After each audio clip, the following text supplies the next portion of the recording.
All right, let's talk about a real battle of titans in the Indian market. We're talking about Hindustan Unilever versus ITC.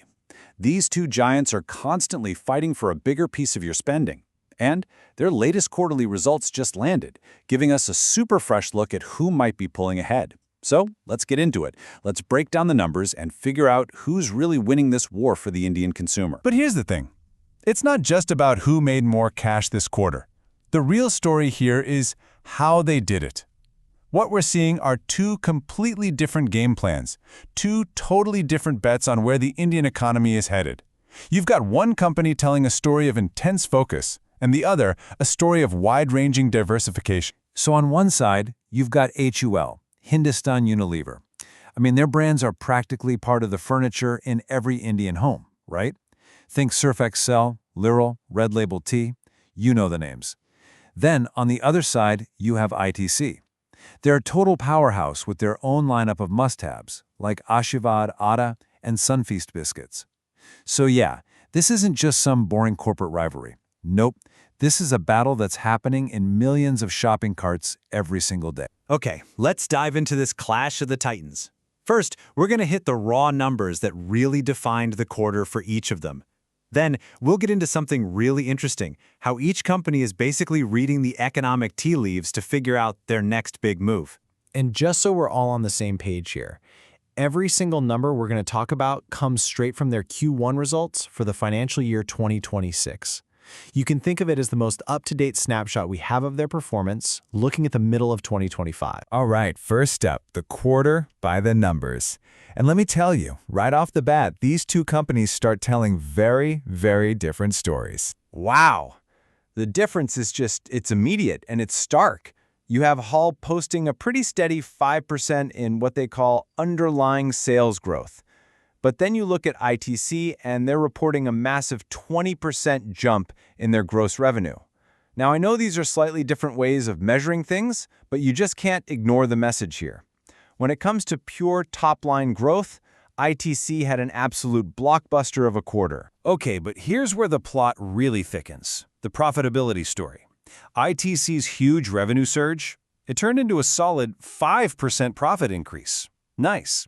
HUL, on the other hand, actually saw its profit go down by 5%. So what does that tell us? Well, it kind of hints that HUL is feeling some pressure on its margins, while ITC's explosive growth is actually making it all the way down to the bottom line. But wait, let's not write off HUL just yet. Buried under those headline numbers is this one really crucial figure, 4% underlying volume growth. This might just be the most important number for them. Why? Because it strips out any price hikes and tells you something super simple. They sold 4% more stuff than they did last year. For a company as huge as HUL, that is a sign of real, healthy demand from consumers. It proves they're getting into more homes, not just asking people to pay more. Okay, so those are the big numbers. But what do they actually mean?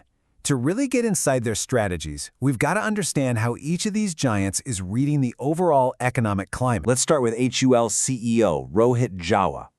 He sounds cautiously optimistic. Listen to his words, stable, with a gradual uptick. It's very measured, right? This isn't the language of a massive boom. It's the language of a slow, steady recovery, and that lines up perfectly with that 4% volume growth we were just talking about. And this chart, which is from their own presentation, really shows you what he's talking about. See that dotted purple line? That's the rural market, and you can see it's slowly but surely climbing back up, getting closer to the overall market trend. For HUL, that is a huge positive sign. The rural sector is absolutely critical for them. Now, ITC, they're reading the room a little bit differently. They also see that the Indian economy is fundamentally resilient, but they specifically point to mixed trends. And that phrase, mixed trends, is just a perfect description of why their diversified model works. They're basically built to handle uncertainty. Because hey, even if one part of the economy slows down, another part might just be starting to boom. So here's the key takeaway on this. They have a slightly different read on us, the consumers.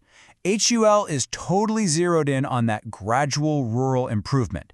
ITC, on the other hand, they see that same rural resilience, but they're also pointing to early signs of recovery in urban demand. It's a subtle difference, for sure, but it's a really important one. It tells you where each of them might be looking for that next big wave of growth. Okay, now we get to the real heart of it all, the core businesses. What was actually firing on all cylinders for each company this quarter? And what might have been holding them back a little? HUL's strategy is pretty clear. It's all about focus and what they call premiumization. Basically, they've sorted all their brands into 3 buckets. You've got the established core brands, the ones with high potential called future core, and then the trendy ones, the market makers. The goal here is simple. Get us, the consumers, to move up the ladder and buy more of their premium stuff. And you know what? It looks like the strategy is working. The areas where premium products have the biggest potential are the ones leading the charge. Beauty and well-being is up 7%, personal care and foods are right behind it. Now, it's not explosive growth, but it paints a picture of steady, disciplined progress right where they want to see it. All right, now let's flip over to ITC. And it's a total contrast to HUL's laser focus. ITC's strength comes from just how incredibly diversified they are. Their future-ready portfolio, man, it covers everything from Ashirvad Atta and Sunfeast biscuits to Engage deodorants, notebooks, even hotels. They are playing a completely different game. And this is the absolute jaw-dropper from ITC's results. Get this, their agribusiness segment grew by a phenomenal 39%. Now let's be really clear. This isn't because we all suddenly bought more Ashirvad Atta. No, this is their massive commodities business, the part that trades things like wheat and exports leaf tobacco all over the world. This one segment, one that's pretty much invisible to you and me, was the supercharged engine behind their incredible core. This chart really puts ITC's unique setup on full display.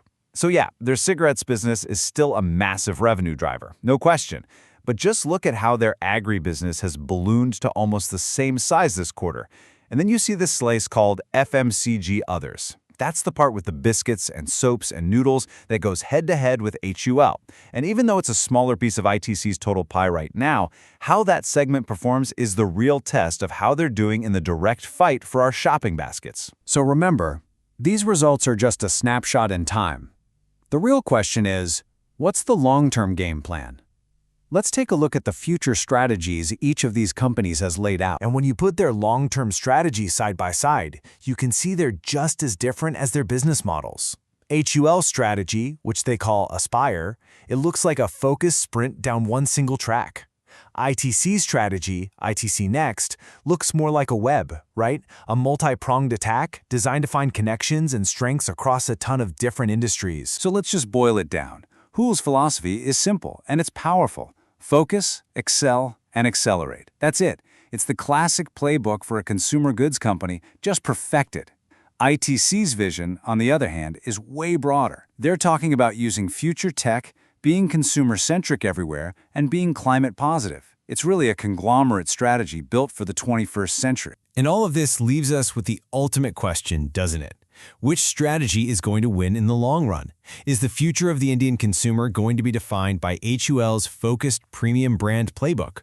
Or is it going to be ITC's diversified strength, harnessing the power of the entire Indian economy? Sure, this quarter, diversification delivered that explosive growth. But the battle for the consumer, well, that's a marathon, not a sprint.